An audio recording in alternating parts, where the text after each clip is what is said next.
মহাকাশে শোনা গেল ফেরেশতাদের শব্দ। নিজেদের অজান্তেই নাসা বিজ্ঞানীরা রেকর্ড করলো ফেরেশতাদের জিকিরের ধ্বনি। 1400 বছর আগে মহানবী সাল্লাল্লাহু আলাইহি ওয়াসাল্লাম বলেছিলেন, আকাশের প্রতিটি অংশে ফেরেশতারা সিজদায় লিপ্ত এবং আল্লাহর জিকিরে ব্যস্ত। তাহলে কি এবার সেই সত্যের প্রমাণ পেল বিজ্ঞানীরা? প্রিয় দর্শক, আপনি যদি রাসূলের বাণীকে বিশ্বাস করেন অবশ্যই আলহামদুলিল্লাহ কমেন্ট করবেন এবং ভিডিওটি শেয়ার করে সকলকে ইসলামের সত্যতা জানার সুযোগ করে দিবেন। মহাকাশ নাকি সম্পূর্ণ নিঃশব্দ, এটাই এতদিন বিজ্ঞানীদের ধারণা ছিল, কিন্তু নাসার গবেষণায় উঠে এসেছে এক বিস্ময়কর তথ্য।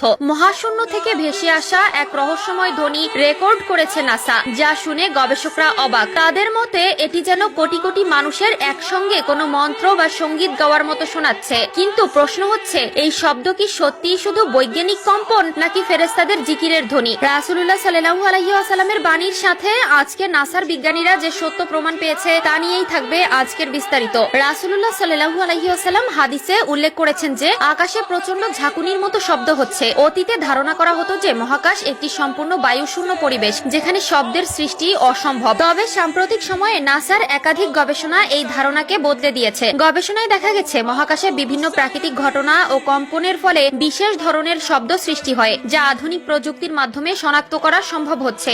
নাসার hour universe is not silent এবং লিসেন টু দ্য ইউনিভার্স শীর্ষক প্রতিবেদনে বিস্তারিতভাবে তুলে ধরা হয়েছে কিভাবে মহাকাশে শব্দের সৃষ্টি হয়। সংস্থাটির অত্যাধুনিক টেলিস্কোপ ও গবেষণা সরঞ্জামের মাধ্যমে এসব মহাকাশীয় শব্দ শনাক্ত ও রেকর্ড করা সম্ভব হয়েছে। সহিহ মুসলিম হাদিস আবু দারদা রাদিয়াল্লাহু তাআলা আনহু থেকে বর্ণিত, রাসূলুল্লাহ সাল্লাল্লাহু আলাইহি ওয়াসাল্লাম যখন মিরাজ থেকে ফিরে আসেন তখন সাহাবারা তাকে প্রশ্ন করেন, ইয়া রাসূলুল্লাহ, আপনি আকাশে কি দেখেছেন বা কি শুনেছেন? জবাবে নবীজি সাল্লাল্লাহু আলাইহি ওয়াসাল্লাম বলেন, আমি যা দেখেছি তোমরা তা দেখতে পাও না, আমি যা শুনেছি তোমরা তা শুনতেও পাও না। আকাশ জুড়ে প্রচন্ড কম্পনের শব্দ শোনা যাচ্ছে, আর এর পেছনে রয়েছে এক গভীর রহস্য। আকাশের প্রতিটি অংশে এমনকি 4 আঙ্গুল পরিমাণ জায়গাও খালি নেই, সেখানে ফেরেশতারা সিজদায় লিপ্ত এবং তারা নিরবচ্ছিন্ন ভাবে আল্লাহর জিকিরে মশগুল। গবেষকদের মতে মহাকাশে ছড়িয়ে থাকা বিভিন্ন কণা বা নক্ষত্রের বিকিরণের ফলে কম্পন বা ভাইব্রেশনের সৃষ্টি হয়, যা থেকেই এসব শব্দের উৎপত্তি ঘটে। মূলত এসব শব্দ ইলেকট্রোম্যাগনেটিক তরঙ্গ হিসেবে থাকে, যা পরবর্তী সময়ে শব্দ তরঙ্গে রূপান্তরিত করা হয়। লক্ষ্য করলে দেখা যাবে 1400 বছর আগেই রাসূলুল্লাহ সাল্লাল্লাহু আলাইহি ওয়াসাল্লাম উল্লেখ করেছিলেন যে